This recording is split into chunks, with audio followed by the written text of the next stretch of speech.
Oi, selamat malam, Om Budi. Malam-malam Ini lagi di kantor nih suasananya. kantor biasa, nunggu deadline. Woi, luar biasa, masih sesibuk apapun, masih memberikan waktu buat soul speaking. Luar biasa. Terima kasih Om Budi, di sela-sela kesibukannya masih bisa mau menyempatkan diri bergabung di soul speaking. Oke, tadi saya angkat Sama-sama. Terima kasih udah diundang. sahabat soul speaking dimanapun saja Anda berada, Nestor pers kita, almarhum Bapak Adi Negoro mengatakan, seorang jurnalis itu ibarat pena kehidupan. Tulisan-tulisan yang ia buat harus membangun inspirasi yang dibutuhkan para pembacanya. Seorang jurnalis tidak boleh beropini dan juga tidak boleh menggiring pembacanya untuk tujuan-tujuan tertentu. Seorang jurnalis hanya membangun persepsi yang menyerahkan kepada pembacanya mana gagasan-gagasan yang dibutuhkan dari informasi yang ingin ia dapatkan. Karenanya malam ini kita undang seorang jurnalis senior dari Harian Kompas yang juga Kepala Desk Budaya Harian Kompas, Om Budi Suwarna. Assalamualaikum Om. Waalaikumsalam. Aduh, dipanggil Om.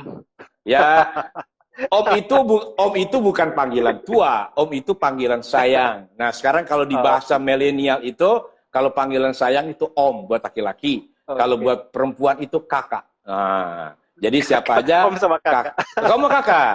Untuk menunjukkan bahwa manusia itu nanti akan tua, tetapi jiwanya harus young old. Nah, harus selalu muda. Kan umur itu hanya angka saja. Om Budi, setujukah bahwa ada perubahan besar dari dunia jurnalis? Kalau kita tadi berangkat dari apa pesan penting dari Nestor pers kita, almarhum Bapak Adi Negoro. Bagaimana pandangan Mas Budi? Ya, yang paling terasa itu kan ketika kita masuk ke era digital ya. Ada percepatan-percepatan yang dahsyat ya. Iya. Percepatan termasuk percepatan dalam percepatan informasi berseliweran gitu ya. Itu kan setiap hari miliaran informasi. Yang kedua juga percepatan kerja. Kalau dulu wartawan itu habis liputan masih bisa merenung-renung, menjaga jarak gitu ya. Menjaga jarak nih dengan masalah gitu. Sekarang begitu ada peristiwa, dia datang ke sana katakanlah ya, atau misalnya dia liputan jarak jauh menggunakan kamera misalnya, itu peristiwa belum selesai kita udah harus nulis. Kalau di digital ya, sekarang era digital kan mendorong seperti itu. Nah, akibatnya apa?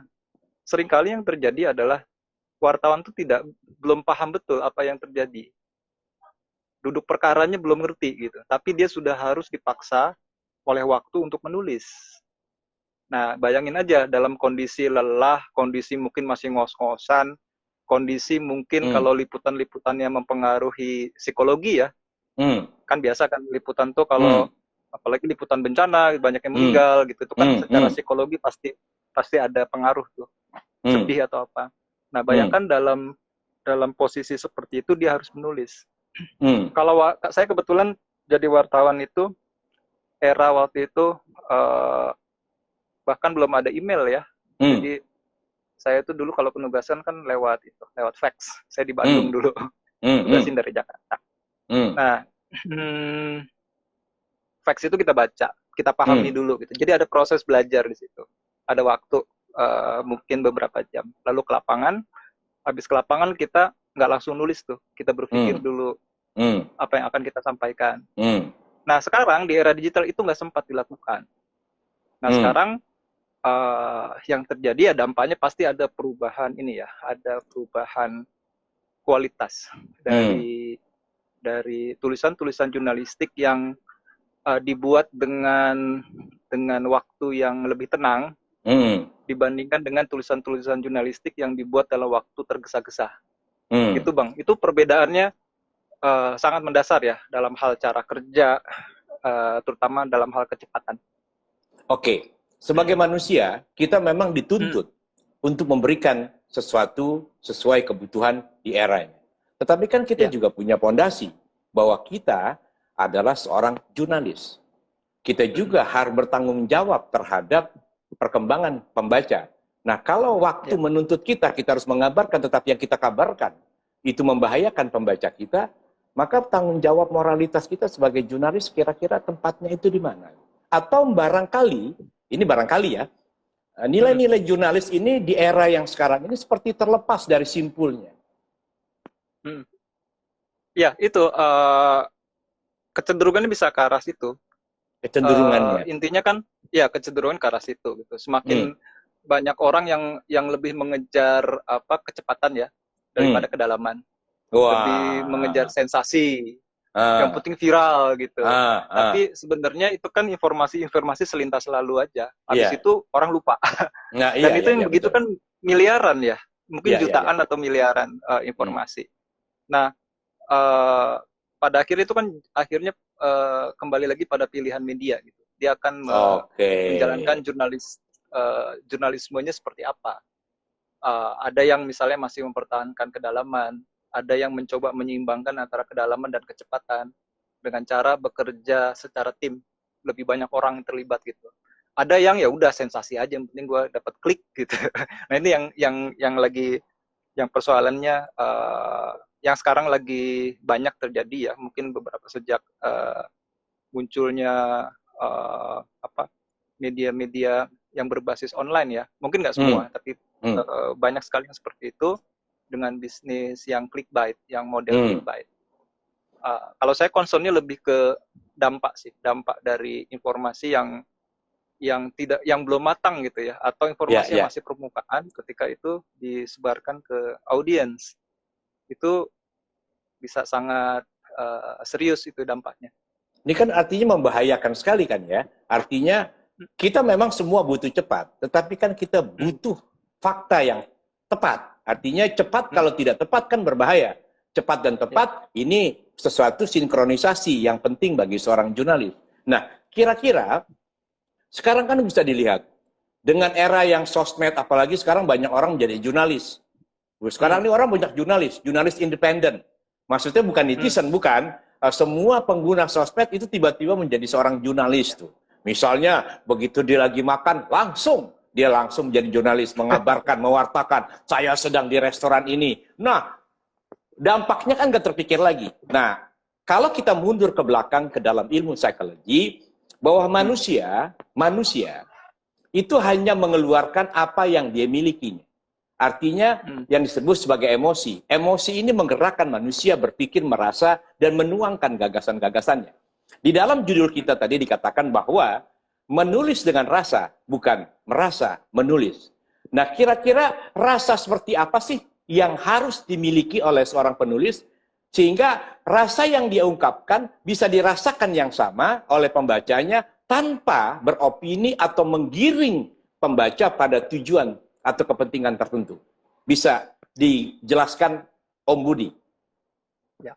Yang pertama itu yang paling penting sebenarnya kita mengambil jarak dulu dengan masalah ya, dengan apa yang kita liput. Gitu. Mengambil jarak dengan masalah, ini keren. Terutama untuk liputan-liputan yang tadi saya bilang itu mempengaruhi psikologi ya. Kita manusia lah ya, ada rasa takut, ada rasa senang yang berlebih gitu, ada rasa cemas gitu.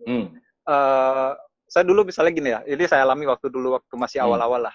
Liputan itu kan waktu umur masih 20-an gitu kan, hajar bleh aja gitu. Hajar bleh aja kan, nggak mikir, ini tulisan gue nanti dampaknya apa ya gitu. Nah, karena itu nggak ngambil jarak.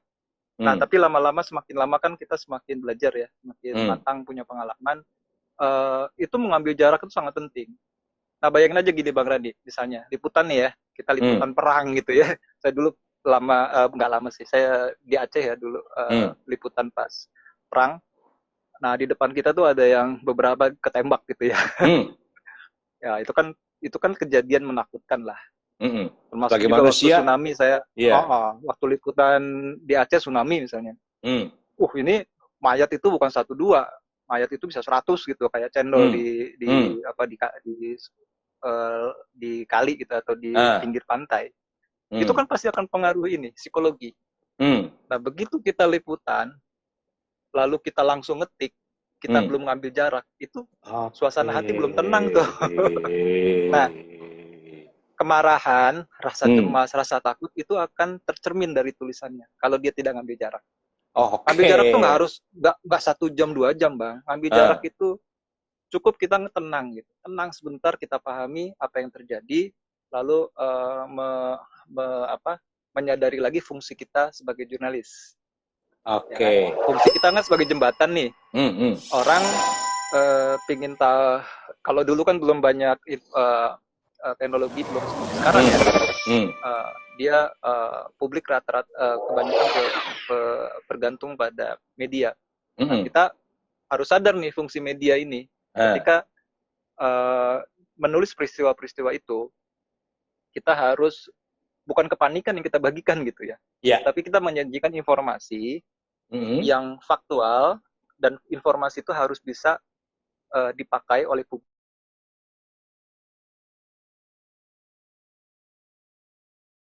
untuk memutuskan dia mau ngapain gitu.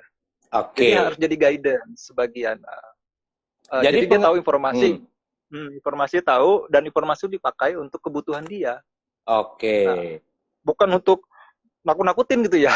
Misalnya kalau sekarang kan judulnya ya, misalnya, wah cilaka ada varian baru, mengerikan gitu. Itu judulnya aja udah menggiring. Nah, itu kan nggak begitu gitu. Artinya si penulis atau si jurnalis tidak mengambil jarak. Nah, sekarang pengertian mengambil jarak yang kontekstualnya, yang gampang disimak. Pengertian mengambil jarak artinya perasaan kita tidak terlarut dalam peristiwa yang terjadi, gitu maksudnya. Betul. Artinya seorang jurnalis, emosi dia tidak larut dalam permasalahan, dia seperti orang yang berada di luar gelas, kira-kira begitu. Ya, intinya kita ngambil jarak. Bahwa dengan ngambil jarak itu kan kita menata lagi nih ya, kesadaran, emosi gitu ya.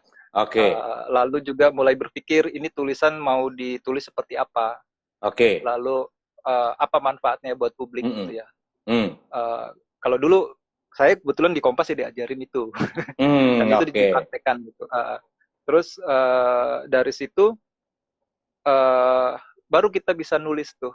Dengan cara seperti itu, kemarahan, rasa cemas itu nggak akan masuk ke tulisan. Minimal bisa diminimalisir, Bang. Sekarang gini aja nih, misalnya kita mau liputan ya, habis berantem lah sama PR gitu ya. Biasanya kan wartawan sama PR tuh benci tapi rindu. Bencinya benar-benar cinta, Bang. Misalnya gimana tuh? Ya, biasalah kalau dalam acara kadang-kadang ada salah paham gitu ya dengan PR. Mungkin PR-nya baru gitu ya. Terus kurang welcome gitu. Terus ya kayak gitu kan kadang-kadang suka marah kan ya. Marah gitu ya. Terus kita harus nulis tentang acaranya. Itu pasti ada kemarahan di situ. Ada rasa sebel gitu, tercermin. Nah, bayangin ini kalau misalnya liputannya liputan bencana. Nah, saya cerita satu lagi, Bang. Saya waktu tahun 2006 itu, saya liputan Merapi. Pas waktu gede-gedenya, sebelum 2010 itu kan 2006 ya. Itu saya dikejar-kejar sama udus gembel. Hampir mati gitu, dikejar-kejar, dipakai mobil. Ini udus gembel. Sampai bawah, sampai kita selamat nih, yang saya lakukan dan teman-teman itu bukan liputan. Ambil napas dulu. Kita juga lagi takut gitu. Habis itu ada 3 orang ya.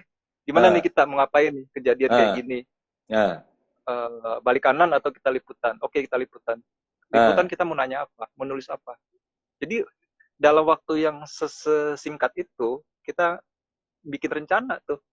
Lalu bikin rencana itu kan bagian dari ngambil jarak ya. Habis itu liputan. Nah, liputan menghadapi orang-orang yang lagi sedih, yang lagi takut, itu juga perlu teknik gitu. Jangan tiba-tiba bagaimana perasaan ibu, bagaimana perasaan bapak, ya lagi orang lagi sedih ditanya kayak gitu. Kalau biasanya kami itu pendekatan lebih personal, misalnya ya menyapa dulu, bagaimana bu, apakah baik-baik aja, apa yang bisa kami bantu. Nah, setelah itu baru kita jelasin bahwa kita mau wawancara nih wartawan. Jadi ada pintu masuknya pun harus dipikirin, pintu keluarnya dipikirin juga. Jadi artinya mengambil jarak ini bukan hanya bagi wartawan tulis ya, Televisi juga hal yang sama ya. Karena kan kalau kita lihat di media televisi, itu faktual banget tuh. Ada orang digebukin, digebukin. Lupa mereka bahwa yang melihat itu kan bukan hanya orang dewasa, ada anak-anak juga. Nah sekarang beberapa televisi sudah mulai bagus. Ada yang ditutup gitu kan. Nah artinya ada hard news gitu. Nah artinya bagaimana kita mengubah hard news ini menjadi soft news tetapi memiliki daya kabar yang dibutuhkan itu. Itu biasanya yang dilakukan oleh Mas Budi itu apa Mas? Bagaimana si hard news tapi menjadi soft news itu? Selain mengambil jarak tadi. Tergantung isunya ya, tergantung isunya gitu. Kalau misalnya ini yang paling hati-hati kami kalau menulis tentang konflik, terutama konflik yang punya latar agama gitu ya. Kita harus berpikir banget misalnya ini peristiwanya, contohnya gini, peristiwanya waktu itu peristiwa-peristiwa kan banyak ya, seperti di Ambon gitu ya. Sekelompok orang agamanya ini membakar rumah ibadah ini. Terus besokannya katakanlah orang Kristen membakar masjid. Besokannya orang Islam membakar gereja. Kalau terus-terusan itu ditulis kayak begitu, telanjang, mungkin tuh faktual, tapi kan berbahaya. Kan yang harus didalami kan justru kenapa orang berperilaku seperti itu, padahal mereka sama-sama punya agama kan gitu harusnya, kan? Lalu bagaimana misalnya negara harus segera mengambil tindakan supaya tindakan-tindakan yang main hakim sendiri, konflik yang berlatar agama itu bisa segera dihindari, bisa segera diakhiri. Yang terjadi itu dulu itu ada kejadian, bahkan ada ada beberapa media lah ya yang sengaja memang hari ini dia nulis rumah dibakar, rumah agama tertentu dibakar oleh kelompok agama tertentu. Besokannya dia balas, nulis yang media yang satunya lagi membalas sebaliknya. Itu kan nggak kelar-kelar. Itu kayak sengaja memang sengaja digiring sehingga konflik itu makin membesar ya. Ya, padahal justru tanggung jawab media itu justru kita akhirnya memediasi kan. Iya, menyeimbangkan. Kenapa orang itu membakar? Iya. Kenapa yang kelompok ini membakar? Apa sih yang terjadi? Kenapa seperti itu? Lalu apa yang harus dilakukan supaya itu segera reda? Kan harusnya ke sana. Sama juga Bang, waktu COVID awal-awal itu isunya media kan tiap hari ngitungin korban terus kan. Korban 10.000, korban sekian, meninggal sekian. Kayaknya tanpa dipikir lagi tuh ya, orang jadi takut gitu kira gitu kan. Iya. Bisa takut, bisa akhirnya ya manusia itu jadi kayak angka aja gitu. Biasa aja mati. Humanismenya hilang. Iya, jadi ini yang penting memang, yang disebut menjaga jarak itu sebenarnya mungkin kalau meditasi tuh hening sebentar aja, 5 menit aja. Nah, jadi kalau kayak kalau TV, kalau TV itu kan sebenarnya punya waktu ya, misalnya dia asal dia kameranya tidak di roll itu kan pasti ada proses editing. Iya. Nah, proses editing itu yang menentukan ya. Menentukan. Tapi kalau di roll peristiwa itu emang punya resiko ya. Dan resikonya apa? Resikonya bukan hanya itu kan gambar telanjang ya. Orang bisa interpretasikan macam-macam. Padahal misalnya diambil di sini apinya gede gitu ya, katakanlah kebakaran ya. Apinya gede banget gitu. Padahal di sebelahnya aman-aman aja. Kan kamera kan terbatas itunya. Yang bisa dilihat kan terbatas. Makanya angle-nya yang disebut objektivitas media atau realitas yang atau kebenaran media itu kebenaran yang memang terbatas, kebenaran yang media itu kan seperti jendela Bang, kita melihat dunia luar lewat jendela. Kalau jendelanya kecil ya kelihatan dikit. Kalau jendelanya besar, pakai perspektifnya besar, yang kelihatan banyak. Nah, ini yang menentukan. Nah, Mas Budi atau Om Budi, sekarang tadi di awal kita bilang, sekarang ini banyak pewarta. Tadi kan, apa aja diwartakan. Ada tabrakan diwartakan, langsung masuk ke WA Group, langsung masuk ke Instastory. Maka berlomba-lomba mewartakan tanpa ada pikiran lagi. Kalau seorang jurnalis, nggak semua sih, beberapa media masih mempertahankan nilai-nilai jurnalis gitu untuk tidak mengabarkan sesuatu yang membuat orang menjadi tergiring kepada kepentingan sesuatu. Nah sekarang ini kan lawannya pewarta-pewarta yang independen nih, bukan netizen, bukan. Yang tadi setiap individu kan sekarang seperti warta nih. Nah harusnya yang mereka lakukan apa? Karena kan penyampaian itu kan berbahaya. Selain mereka harus mengambil jarak juga kira-kira. Ya, ya gini sih. Emang sekarang zamannya zaman di mana semua orang itu bisa menggunakan media sosial apapun ya untuk membuat berita sendiri kan, atau paling nggak share informasi itu nggak bisa dicegah lah ya, nggak bisa dicegah. Tapi mungkin memang ini perkembangan ini kan persoalannya di Indonesia itu tidak diikuti dengan literasi media gitu. Orang nggak sadar bahwa media itu media termasuk media sosial sekarang ya itu punya dua sisi dari satu mata uang ya, ada baik ada buruk gitu. Nah yang terjadi itu kalau literasinya nggak jalan, dia menggunakan media mengabarkan, mungkin maksudnya baik ya, bagus mengabarkan informasi, tapi itu dia nggak sadar bahwa informasi yang dia berikan mungkin informasi yang belum matang, belum dikonfirmasi gitu. Betul.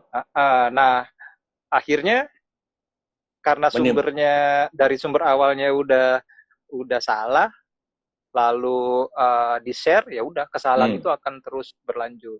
Yang kedua memang ada terus juga, yang kedua ada juga memang kelompok-kelompok yang punya kepentingan entah politik entah ekonomi ya, yang emang yang memproduksi hoax,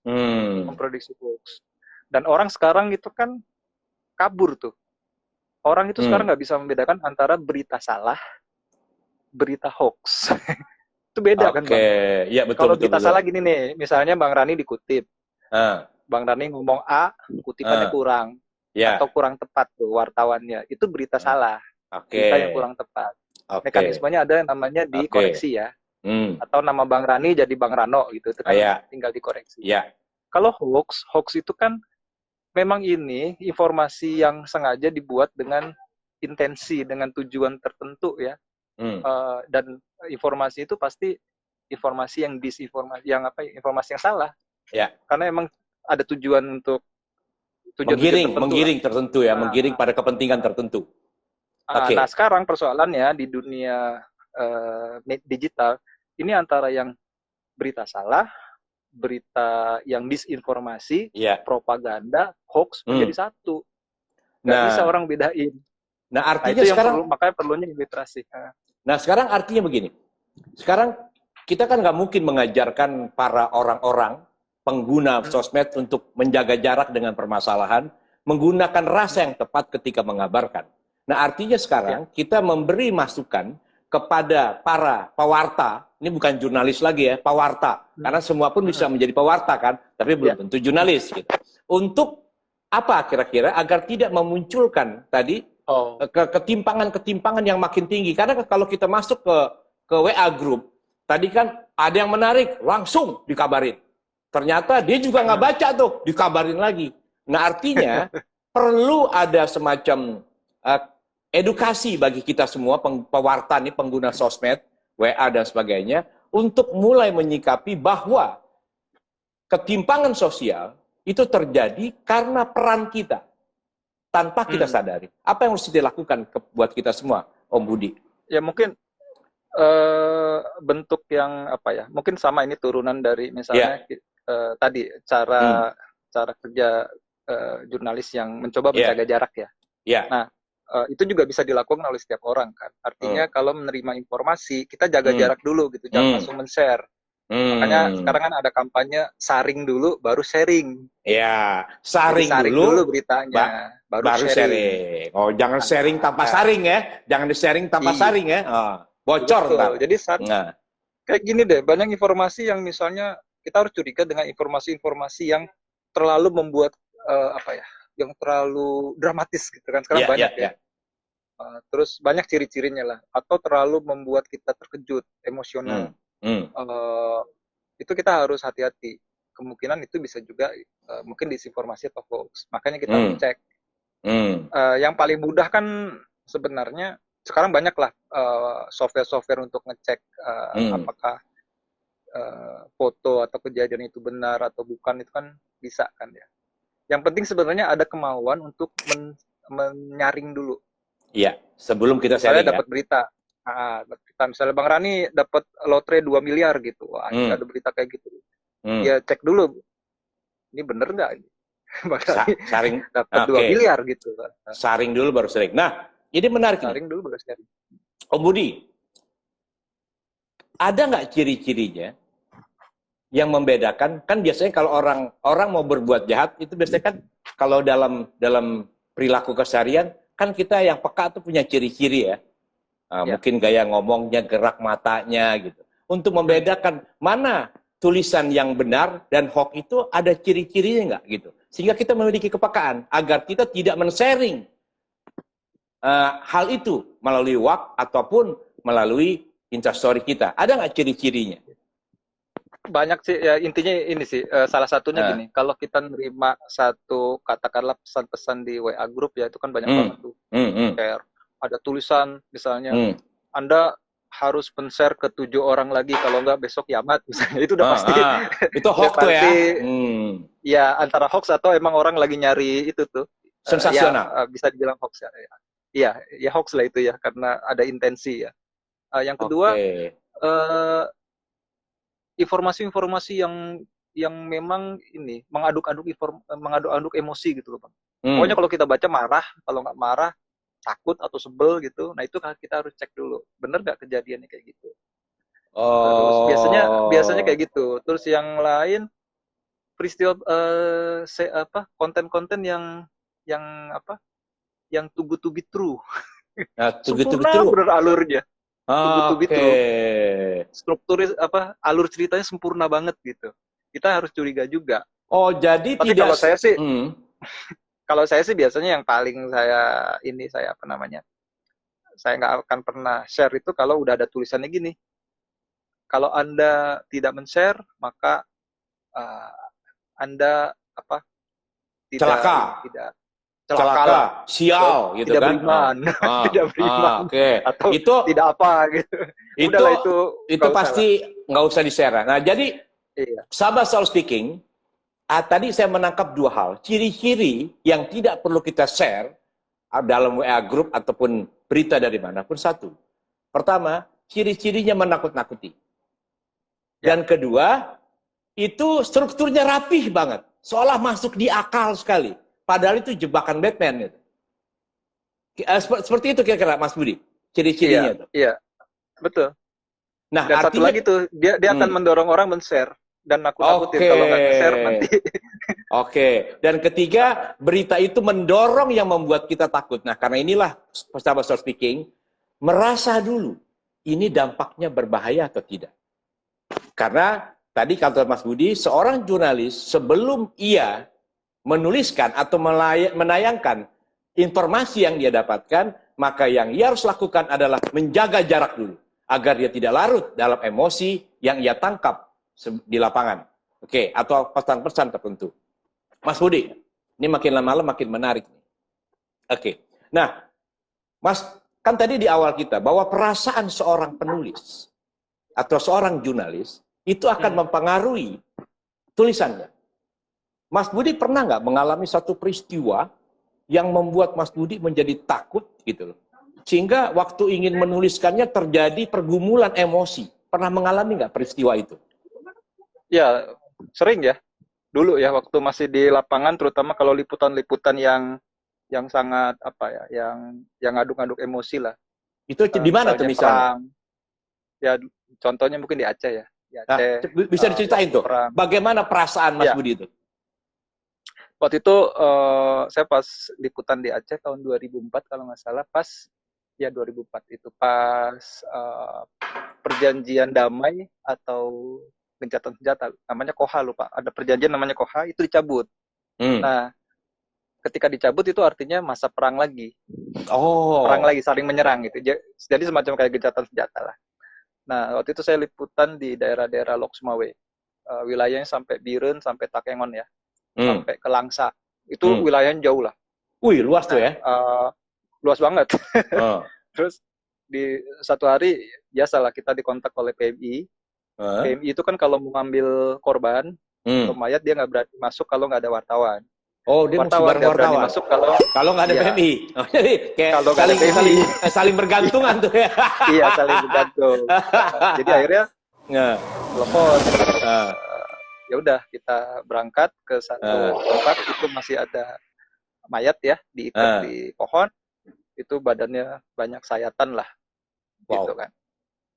Terus diceritain lah, ada beberapa keluarga korban gitu, dia cerita siapa yang melakukan, dia jelas lah menyebutkan orang gitu ya. Nah, karena saya koran kan, saya cuma motret terus merekam.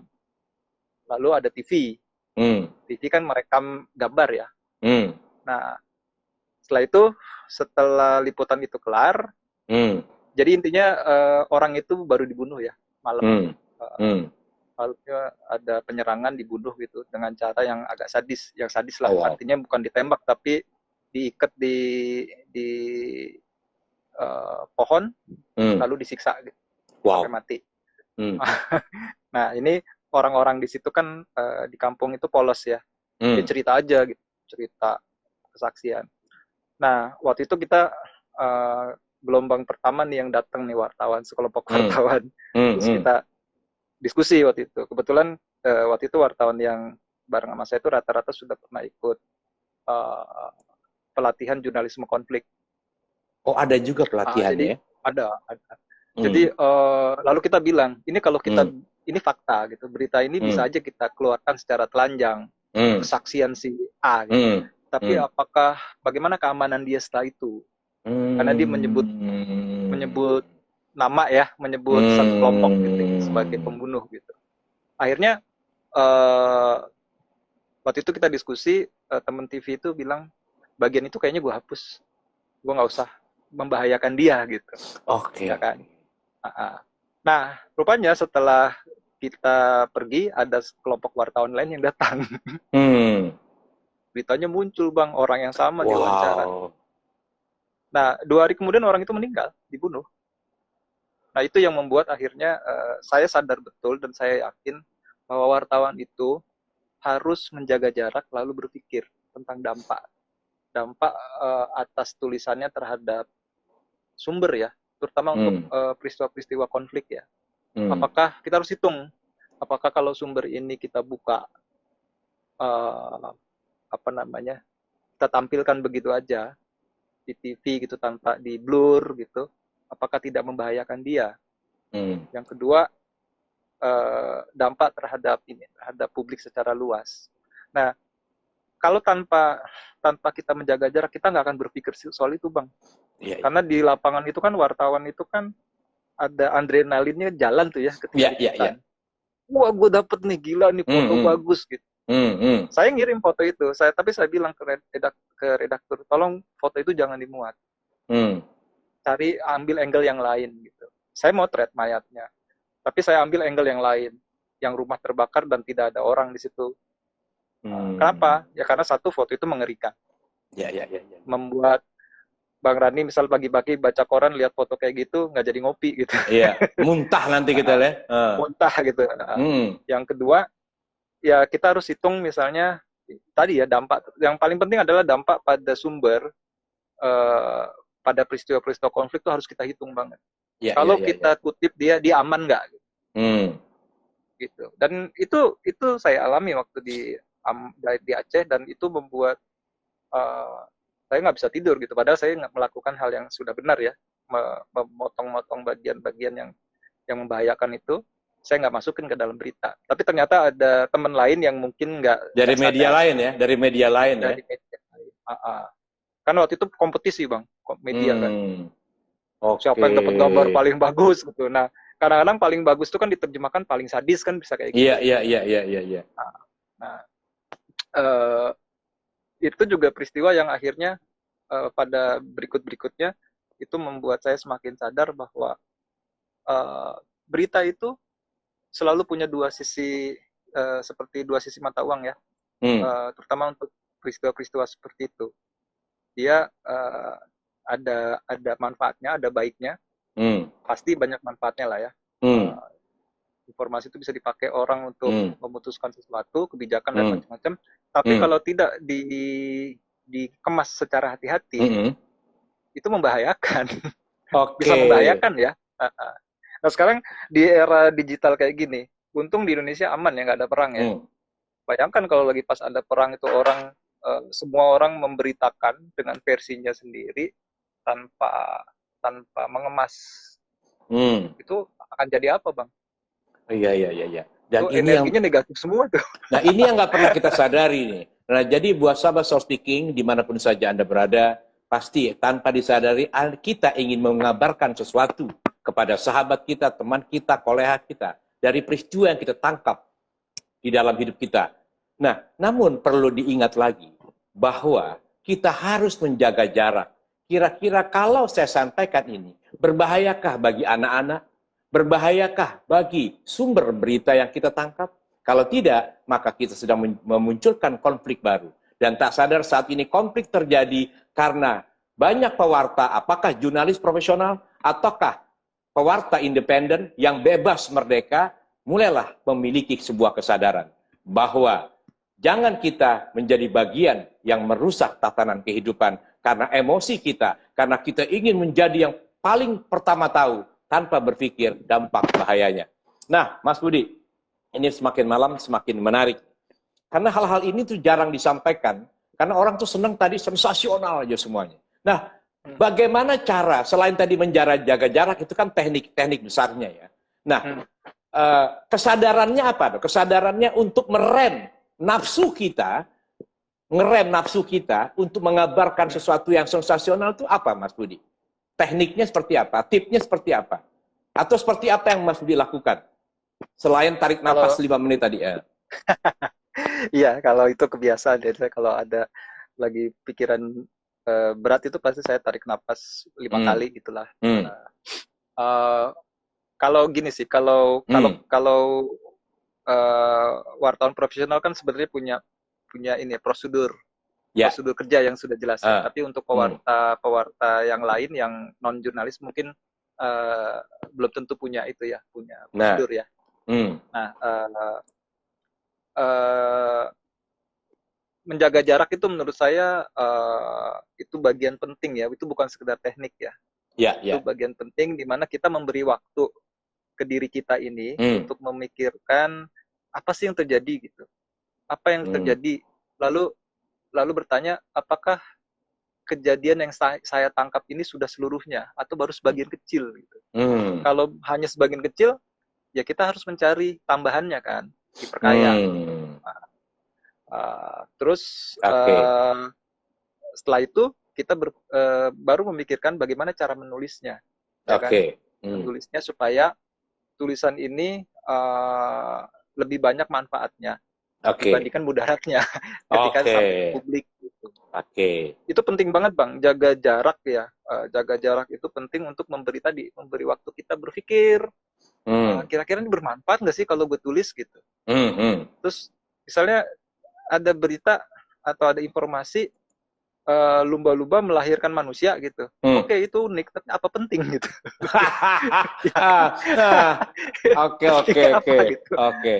Nah, masalahnya sekarang di era digital, yang penting dengan yang kurang yang sensasional itu bisa kalah gitu. Yang penting sensasi aja, nggak penting ya nggak apa-apa gitu. Tapi ya itulah situasi sekarang emang seperti itu ya, kita nggak bisa jadiin juga. Jadi intinya orang-orang penting tahu mana yang penting, tetapi orang yang tidak penting senantiasa menggambarkan hal-hal yang tidak memiliki kepentingan. Nah, jadi kualitas kita sekarang ini banyak orang yang nggak penting nih sebenarnya. Karena hal-hal yang nggak penting dikabarkan nih. Nah, ini kesadaran mesti kita bangun lagi. Mas Budi, tadi kan belum terjawab secara detailnya ya, mengenai menjaga jarak pasti. Tetapi tadi perasaannya loh. Kan saya lagi marah nih. Meredam perasaan marah sehingga jaraknya itu terasa ya. Kan misalnya contoh paling gampang begini. Saudara saya digebukin sama debt collector gitu. Ada rasa marah kan? Nah, padahal kan ya belum tentu yang salah debt collector misalnya. Mungkin saudara kita yang selalu berbuat bohong sehingga debt collector jadi marah. Nah, karena ada rasa empati kepada saudara kita, langsung saja kita posting kan. Nah, sementara image banyak orang tentang debt collector itu kan jelek sekali. Maka akhirnya menjadi viral, akhirnya, nah ini dia. Nah, perasaannya itu tadi, yang perasaan seperti apa yang mesti kita kontrol nih, Mas Budi? Iya, ini itu dia, perasaan itu kan harus, iya benar, harus dikontrol ya. Bagaimana cara kontrolnya tergantung situasinya ya. Waktu liputan, sekali lagi waktu liputan di Aceh nih, di pas tsunami misalnya. Tsunami itu liputan paling berat lah waktu itu ya. Karena skalanya besar sekali, dan itu bikin kita benar-benar stres ya. Nah, ketika mau nulis, ya kalau kita dalam kondisi stres, dalam kondisi marah gitu, nulis tuh emang nggak akan bisa selesai juga. Ya pada akhirnya kan kita harus penata lagi perasaan ya. Kita tekan tuh rasa, kita netralkan, bukan ditekan ya, kita netralkan, netralkan rasa rasa stres, tertekan gitu. Caranya macam-macam lah, orang punya kebiasaan sendiri-sendiri. Ada yang mungkin dia jalan-jalan ngerokok dulu sambil mikir gitu ya. Ada yang narik napas dulu, ada yang bercanda-bercanda gitu. Itu mungkin nggak butuh waktu panjang, paling 5 menit juga bisa. Nah, ada satu lagi sebenarnya, Bang. Ini energi negatif terutama pasca liputan. Pasca liputan itu juga harus harus dikelola ternyata ya. Karena misalnya setelah kita liputan yang menakutkan itu selama berbulan-bulan itu kan ketika kita pulang dari lokasi itu ternyata berbekas tuh ingatan-ingatannya, trauma-traumanya. Wah, itu mempengaruhi dan itu harus rilis. Ya? Oh iya, itu rilis itu. Nah, saya pernah waktu itu pulang dari Aceh, saya sakit nggak jelas gitu. Ke dokter, kata dokter nggak apa-apa ini, lu sehat-sehat aja. Saya ngerasa kok nggak di badan saya banyak kuman gitu. Nggak nafsu makan, nggak mau lihat daging sama ikan, udah males banget gitu. Akhirnya konsultasi kata psikolog, lu jalan-jalan deh ke pantai gitu. 10 hari nggak usah kerja. Saya jalan-jalan tuh ke Lombok, ke Gili Trawangan, tinggal di sana. Rilis. Itu penting. Kalau nggak nanti perasaan kita yang tumpah ke situ ya, ketakutan ke trauma kita yang muncul dalam tulisan-tulisan kita. Oke. Dan itu saya juga ini kalau di media mainstream seperti Kompas, kita ada mekanisme kan, ada editor ya. Nah, editor itu harus bisa mendetek juga tulisan-tulisan yang mengandung kemarahan, kebencian. Itu kerasa, Bang. Saya berapa kali misalnya teman waktu itu liputan di Nias pas habis gempa ya. Terus saya baca tulisannya. Terus aku telepon. Lu nulis lagi ini ya? Lu kenapa, ada masalah apa? Ini sebel banget nih, orang nggak diurusin begini gitu ya, pengungsi nggak pada makan. Bilang, ya tapi lu nggak usah marah-marah di tulisan, lu redain, lu kan wartawan. Gitu. sebagai manusia, sebagai manusia lu boleh seperti itu. Tapi ketika posisi lu wartawan, lu tetap harus redam, nggak bisa masuk kemarahan. Nah, kemarahan itu juga harus bisa didetek sama editornya. Editornya akan detek tuh. Kok kayak gini beritanya, ini anak stres nih, ini marah nih. Ntar 3 kali kayak gitu, kita telepon, lu pulang deh, ganti orang baru. Jadi artinya ketika kita menjadi seorang jurnalis, kita juga harus punya kesadaran untuk mengontrol emosi kita tadi, menjaga jarak. Nah, ternyata sebagai editor pun ini juga kita harus memiliki nilai kontrol emosi yang sama ya, untuk peka melihat tulisan ini. Menarik banget. Memang harus peka. Itu apa? Harus peka. Itu apa di Kompas yang seperti itu? Enggak di Kompas aja. Saya dulu sebelum di Kompas saya kerja di beberapa media juga seperti itu. Gitu. Artinya memang biasanya ada editor, terutama kalau tulisan-tulisan konflik itu editor akan lihat apakah tulisan ini akan membahayakan wartawannya. Pertama itu. Yang kedua akan membahayakan sumbernya enggak. Yang ketiga akan membahayakan publik nggak? Kita nulis telanjang nanti 2 orang yang berkonflik nanti malah kita ngaduin, kan itu bahaya. Bukan mendamaikan, malah ngaduin gitu. Kecuali memang itu tujuannya dia ya, para pembuat konflik gitu, yang menganggap dirinya jurnalis gitu. Iya. Nah, itu setelah itu kelihatan Bang, tercermin lah kalau misalnya si wartawannya perasaan lagi happy, perasaannya lagi tegang, lagi cemas, itu kelihatan di tulisan. Kelihatan banget. Karena kan kita dapat tuh aja. Iya, misalnya teman tuh nulis misalnya reporter, "Ih, ini anak lagi happy banget nih." Kita telepon, "Deh, tulisan lu bagus, happy banget." "Iya Bang, gue besok happy banget." Gitu. Nah, itu kan terasa. Jadi artinya ketika perasaan kita lagi patah hati, itu ketulisan terasa tuh ya? Kerasa. Kerasa Bang. Pilihan-pilihan katanya, apalagi kita misalnya ngedit tulisan dia udah sering lah ya, udah tahu. Ini kok agak aneh gitu loh. Tiba-tiba jadi tulisannya gloomy gitu. Muram. Biasanya tulisan dia tuh nggak gitu. Nah, itu artinya nah, dulu saya punya editor, Bang. Editor kalau saya nulis lagi ada masalah, dia tahu tuh, sensitif banget. Tiba-tiba nyolek, "Lu lagi masalah ya?" "Lu curhat dulu sama gua." Wah, itu editor yang hebat banget ya, gitu. Nah Mas Budi kan sekarang hitungnya kepala, berarti kan editor juga lah ya, kira-kira kan. Semua tulisan daripada timnya itu pasti dikontrol ya Mas Budi. Nah, artinya itu tampak banget tadi ya. Jadi setiap tampak Bang. Sering mengalami peristiwa-peristiwa seperti itu. Ya kalau sekarang sering nemuin naskah gitu ya, kita tahu nih anak ini mungkin liputan tapi nggak puas gitu ya. Terus mulai ngomel-ngomel di situ kan, kita lagi ngapain sih kok ngomel-ngomel kok, misalnya omelan itu tidak sesuai dengan konteks tulisannya gitu, jadi dibuang juga nggak apa-apa. Hebat ya kalau gitu. Itu kan bisa kelihatan Bang. Apalagi kalau dia nulis dalam keadaan marah, itu kelihatan banget. Apalagi dia misalnya tulisannya tidak diperiksa, tidak diperiksa lagi, dikirim begitu aja, itu typonya pasti banyak. Kalimatnya yang biasanya bagus jadi berantakan. Itu biasanya kita mulai curiga nih anak kenapa, gitu. Biasanya nggak seperti itu. Luar biasa. Ini pengalaman yang menarik nih. Keren sekali. Mas Budi. Coba deh, Bang Rani deh. Misalnya Bang Rani lagi kesel gitu, terus nge-tweet atau bikin di Facebook. Coba bedain ketika Bang Rani lagi happy. Pasti beda kali. Beda tulisannya itu ya. Nah, buat sahabat-sahabat Soul Speaking dimanapun saja Anda berada, bagi orang yang memiliki kepekaan tinggi, setiap kata yang Anda tuangkan, entah melalui tulisan, entah Anda tweet melalui Twitter, ataupun Anda posting melalui Instagram dan sosmed lainnya, bagi orang berkepekaan, dia bisa langsung menangkap apa yang Anda rasakan. Nah, mulai sekarang, waspadailah kata-kata Anda. Waspadailah informasi Anda. Karena bagi orang tertentu, ya, tahu apa yang Anda rasakan. Karena setiap rasa itu akan terlihat pada kata.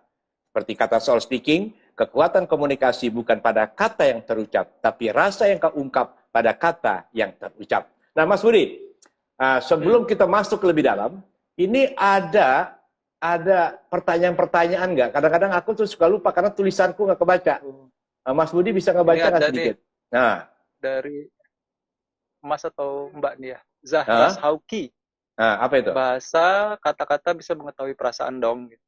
Iya, karena ya bisa memang, karena kan bahasa itu kan, kata-kata itu kan kita pilih ya untuk mengekspresikan sesuatu gitu. Nah, begitu kita ingin mengekspresikan sesuatu dan di situ perasaan kita sedang tidak nyaman gitu ya, ekspresinya bisa beda tuh pilihan katanya. Asik. Misalnya yang tadinya kita mau nulis mengecam gitu, karena lagi marah banget, jadi mengutuk. Itu tampak kan banget ya. Tuhan. Iya. Kalau lagi tenang dikit, mengutuk kan urusan Tuhan tuh ya, bukan urusan manusia. Bukan manusia. Dan padahal Tuhan juga nggak pernah mengutuk ya. Manusia, ya kan, manusia. Pilihan-pilihan kata itu kan